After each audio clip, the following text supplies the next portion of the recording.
Greater Dhaligaon Unemployed Association a 3 घन्टा सोमावसारनाय हाबाफारि लादों।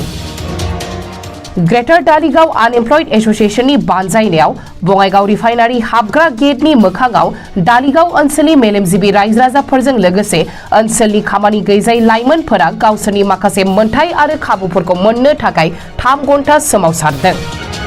कैजुअल साख्रि आरो IOCL नि गोबां सुबुंफोरजों लोगोसे धालिगाव ओनसोलनि खामानि गैजायै लाइमोनफोरखौ गुबुन गुबुन बिफानाव रिजार्वेशन दोनना साख्रिफोराव थिसननांगौ, CSR फान्डफोरखौ रिफाइनारिनि खाथि ओनसोलफोराव मोजाङै बाहायनांगौ आरो स्किल डेभेलपमेन्ट ट्रेनिं सेन्टार, मुलि, देहा फाहामथायफोरनिबो खाबु होनांगौनि दाबिजों आफादा सोमावसारो।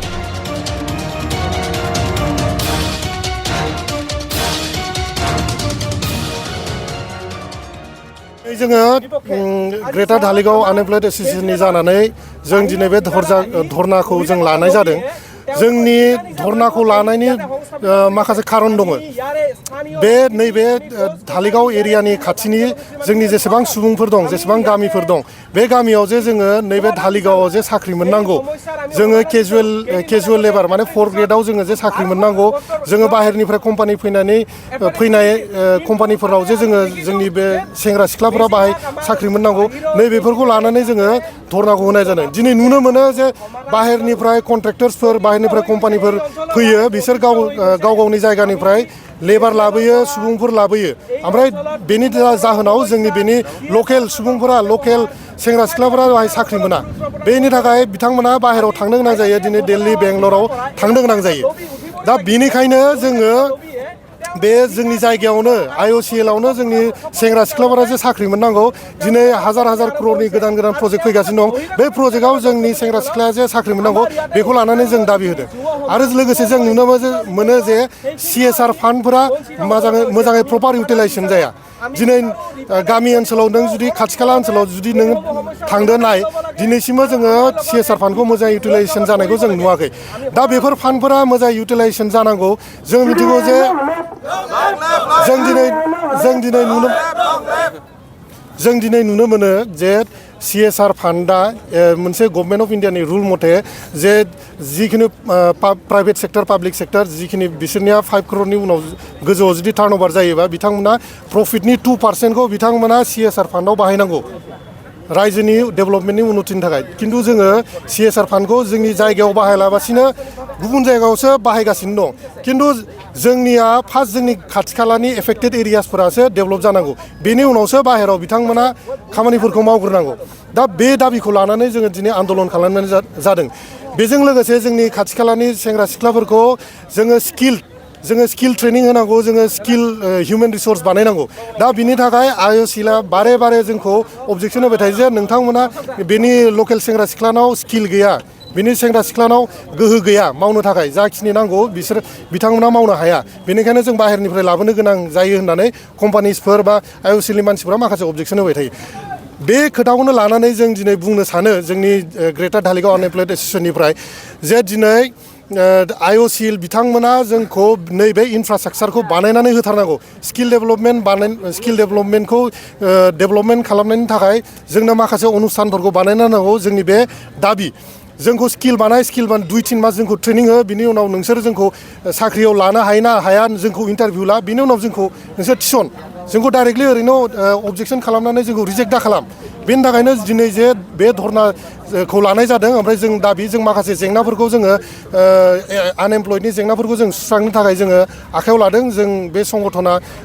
फैगौ दिनफोराव जों हाबाफारि मावलांगोन। बेनि लोगोसे आरो आं माखासे दाबिखौ नोंथांमोनखौ बुंनो सानो जे मेडिकेल फेसिलिटिस, बेनिफ्राय जा पलिउसन जायो, दिनै नों थुनिया दैमाया जा पलिउसन जायो, ओमफ्राय नैबे एयार पलिउसन जिखिनि जायो, नोंगौ 100% पलिउसनखौ बिथांमोना चेक खालामनो हाया, हमथानो हाया। खिन्थु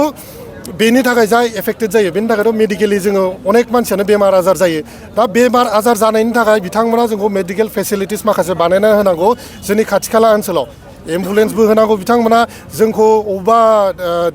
प्राइभेट हस्पिटाल बा सरकारि हस्पिटालाव टाइ आप खालामना होनांगौ, जोंनो कनसेसन होनांगौ, डिसकाउन्ट होनांगौ माखासे रगफोराव नैबे एरियायाव। बे जाबाय। आरो लोगोसे आं नोंथांमोनखौ बुंनो सानो, नोंथांमोननि थ्रुयै जोंनि IOCL नि बिथांमोनखौ बुंनो सानो जे नोंथांमोनाथ' खेला गेलेयो, नोंथांमोननि जेरै जोंना पाब्लिक सेक्टरना मोनसे टीम दं स्पर्ट्सनि टीम दं जेरै भलिबल टीम दं फुटबल टीम दं अलिम्पिकनि माखासे जा गेम्स दं बेफोरनि नोंथांमोनहा टीम दं नोंथांमोना अल ओभार इन्डियाआव नोंथांमोना रिप्रेजेन्ट खालामो थिग बिदिनो नैबे खाथि खाला ओनसोलावबोथ' जोंनि सेंग्रा सिख्लाया खेला गेलेनो थाखाय गोहोथ' दंना दिनै जोङो दिनैसिमबो उन्दैनिफ्राय गेदेर जाबाय दिनैसिमबो स्पर्ट्स इनफ्रास्ट्राक्चारनि सायाव नोंथांमोना दिनैबो खामानि मावाखै खामानि मावनायखौ जों नुवाखै स्पर्ट्स इनफ्रास्ट्राक्चारखौ नोंथांमोना थाबैनो डेभेलप खालामनांगौ जोंनि बे ओनसोलनि सेंग्रा सिख्लाफोरा गेलेनाय मुवा बेसादखौ मोनजोबनांगौ मोननानै जोङो नैबे खेला दुलानिफ्राय नोंथां IOCL मोनजों जड़ित जानानै जे भारतखौ रिप्रेजेन्ट खालामनो हायो बा जोंनि आसाम स्टेटखौ रिप्रेजेन्ट खालामो नोंथांमोननि अर्गानाइजेसनखौ रिप्रेजेन्ट खालामनो हायो आरो गावबा गावनि केरियार बानायनो हायो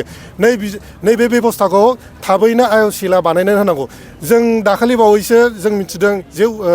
माबायाव शिलंआव जा गेम्स जादोंमोन नेशनेल गेम्स बाहाय जोंनि नैबे धालिगाव ओनसोलनिफ्राय उसु गेम्सआवबो बिथांमोना मेडेल मोननाय दं नाथाय बिथांमोना जों गथ'फोरखौ जोङो रायज्लायदोंमोन बिथांमोना मोजां इनफ्रास्ट्राक्चार मोजां हेल्प मोनैनि थाखाय बिथांमोना जे आरो मोजां माने मेडेल मोनबावनो हागौमोन बिथांमोना माने बेखौ जोंखौ बुंदों आरो दा बेनिखायनो बेफोर जेंनाखौ जों नुनानै ग्रेटार धालिगाव आनएमप्लयड एस'सिएशना दिनै धर्नाखौ लानाय जादों 3 घन्टा धर्ना दिनै लानाय जादों ओमफ्राय गासिबो बे ओनसोलनि हाजार मानसिफोर जों नोंथांमोना नायनो हागोन हाजार मानसि जोंखौ सापर्ट खालामनानै ओंखारबोदों जोंनि बे जायगायाव एमप्लयमेन्ट मोननांगौ मेडिकेल फेसिलिटिस मोननांगौ इनफ्रास्ट्राक्चार CSR फान्डा डेभेलपमेन्ट जानांगौ जोंनिया स्पर्ट्स इनफ्रास्ट्राक्चारा डेभेलपमेन्ट जानांगौ गासिबो बिथिङाव जोङो खामानि मावनो थाखाय माखासे जोङो हाबाफारि लादों नोंथांमोना जोंनि पोस्टारफोराव नुगोन जों मा दाबि लानानै जोङो बे हाबाफारिखौ मावनाय जादों आरो डेमनस्ट्रेसन नोंथांमोना जुदि नोंथांनि दाबिखौ जुदि मावफुङाब्ला नोंथांमोना फैबाय थानाय समाव मा राहा लागोन जों राहा लानाया मोनसेल' जिहेतु जोङो गणतान्त्रिक देश जोङो डेम'क्रेसियाव बिलिभ खालामो आरो जोंबो डेम'क्रेसिनि मोनसे पार्ट जोङो डेम'क्रेसि भाबै नियम निथि पालन खालामनानै जोङो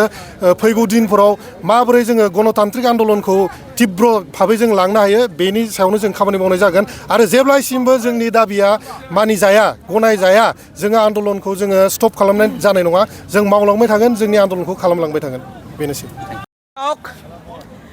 ৰিফাইনাৰীৰ দাঁতিকাষৰীয়া অঞ্চলৰ মানুহ যুৱ সমাজ স্বতঃস্ফূৰ্তভাৱে ওলাই আহিছে এই সংগঠন এই অঞ্চলৰ যুৱ সমাজে স্বতঃস্ফূৰ্তভাৱে জন্ম দিয়া সংগঠন আৰু এই সংগঠনৰ নেতৃত্বত আমি অনাগত দিনত বহিৰাগতৰ যি দপদপনি ইয়াতে কেজুৱেল পেষ্টত আমি 100% থলুৱা নিযুক্তি বিচাৰিছোঁ ইয়াতে স্থানীয় পলিটেকনিক হওক সায়েন্স কলেজ হওক আমাৰ বঙাইগাঁও মহাবিদ্যালয় হওক ITI হওক বিভিন্ন শিক্ষিত নিবনুৱা যুৱক যুৱতীক আমাৰ ইয়াতে কেজুৱেল পেষ্টত 100% থলুৱা নিযুক্তি প্ৰদান কৰিব লাগে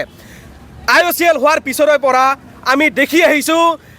বহিৰাগত যি এক লবিৰ সৃষ্টি হৈছে ইয়াতে এমপ্লয়ৰ পৰা আৰম্ভ কৰি অফিচাৰৰ পৰা আৰম্ভ কৰি তেওঁলোকে যি লবি সৃষ্টি কৰিছে আৰু তেওঁলোকে নিজাকে এটা ভিতৰত চাকৰিৰ বজাৰ খুলি লৈছে আমি অনাগত দিনত বৃহত্তৰ নিবনুৱা ঢালিগাঁও সন্থাৰ উদ্যোগত আমি গণ আন্দোলন কৰি তুলিম আৰু আমি বিচাৰোঁ অনতিপলমে মেনেজমেণ্ট কৰ্তৃপক্ষ আমাৰ লগত আলোচনাত বহিব লাগে নহ'লে ইয়াৰ পিছত আৰু অধিক গুৰুত্বপূৰ্ণ আন্দোলন আমি ঘোষণা কৰিম আমি জঙ্গী আন্দোলন ঘোষণা কৰিম ইয়াতে যদি মেনেজমেণ্টে আমাক অনতিপলমে সমাধানৰ পথ উলিয়াই নিদিয়ে আমি ধাৰাবাহিকভাৱে আন্দোলন ঘোষণা কৰিম বৃহত্তৰ ঢালিগাঁও নিবনুৱা সন্থাৰ উদ্যোগত আজি দেখিছে স্বতঃস্ফূৰ্তভাৱে ৰাইজ ওলাই আহিছে আপোনাৰ মূল দাবী আমি ইয়াতে মূল দাবী বুলি একো নাই ইয়াতে আমি বিভিন্ন ধৰণৰ বিভিন্ন অঞ্চলৰ সমস্যা লৈ আগবাঢ়ি আহিছোঁ ইয়াতে আজি যুৱ সমাজে আগবাঢ়ি আহিছে আজি আপোনালোকে দেখিছে ইয়াতে আপোনাৰ অফিচাৰ বা এমপ্লয়ীসকলে তেওঁলোকে নিজা একোখন চাকৰিৰ বজাৰ খুলি দিছে তেওঁলোকে ইয়াতে চাকৰিহে কৰিব আহিছে তেওঁলোকে ইয়াৰে স্থানীয় মানুহ নহয় তেওঁলোকে চাকৰি কৰিব আহিছে তেওঁলোকে কোনোবা যোৰহাট শিৱসাগৰ কোনোবা এটা অঞ্চলৰ পৰা আহি ইয়াতে তেওঁলোকে চাকৰি কৰক আমাৰ কোনো বাধা নাই তেওঁলোকে নিজৰ যোগ্যতাৰ বলত চাকৰি পাইছে কিন্তু তেওঁলোকে তেওঁলোকৰ কোনোবা সতি সন্ততিক তেওঁলোকৰ ভাগি বংশক ইয়াতে আনি চাকৰি প্ৰদান কৰিব আমি স্থানীয় ইয়াতে কছাৰী বিভিন্ন জাতি জনগোষ্ঠীৰ মানুহ আমি বাধা আৰোপ কৰিম আৰু অনাগত দিনত তেওঁলোকে বিভিন্ন ধৰণৰ বাধাৰ সন্মুখীন হ'ব যদি অনতিপলমে সমাধানৰ পথ উলিয়াই নিদিয়ে আমাক তাৰপিছত আমি CSR ফাণ্ডৰ আমি BRP IOC কৰ্তৃপক্ষক আমি জনাব খোজোঁ এই বৃহত্তৰ অঞ্চলত বিভিন্ন সমস্যাৰে ভাৰাক্ৰান্ত আমি CSR ফাণ্ডৰ সঠিক ব্যৱহাৰ হোৱাটো বিচাৰোঁ ঠিক তেনেদৰে এপ্ৰেণ্টিছৰ ক্ষেত্ৰত কিছুদিন আগতে ইয়াতে এপ্ৰেণ্টিছত বিভিন্ন ধৰণৰ নিযুক্তি প্ৰদান কৰিলে তেওঁলোকে ট্ৰেইনিঙৰ যি ব্যৱস্থা আমি বিচাৰোঁ আমাৰ ইয়াতে শিক্ষিত যুৱক যুৱতী এপ্ৰেণ্টিছৰ ক্ষেত্ৰত অগ্ৰাধিকাৰ দিব লাগে আৰু কিবা এটা ৰিজাৰ্ভেশ্যনৰ সৃষ্টি কৰিব লাগে এতিয়া মানে আপুনি এতিয়াতো আজি যিখিনি দাবী কৰিছে এই দাবীটো নামানিলে পিছত কি কৰিব আমি ধাৰাবাহিকভাৱে আজি আমাৰ এই ধৰ্মঘটৰ পিছত আমি সিদ্ধান্তত উপনীত হ'ম তেওঁলোকৰ পৰা যিটো সঁহাৰি পাম আমি পৰৱৰ্তী সময়ত আমাৰ এই বৃহত্তৰ অঞ্চলৰ ৰাইজৰ লগত আমি আলোচনাৰ পিছত আমি যদি আমাৰ একো সুফল নাপাওঁ আমি ধাৰাবাহিকভাৱে আন্দোলনৰ আমি ঘোষণা কৰিম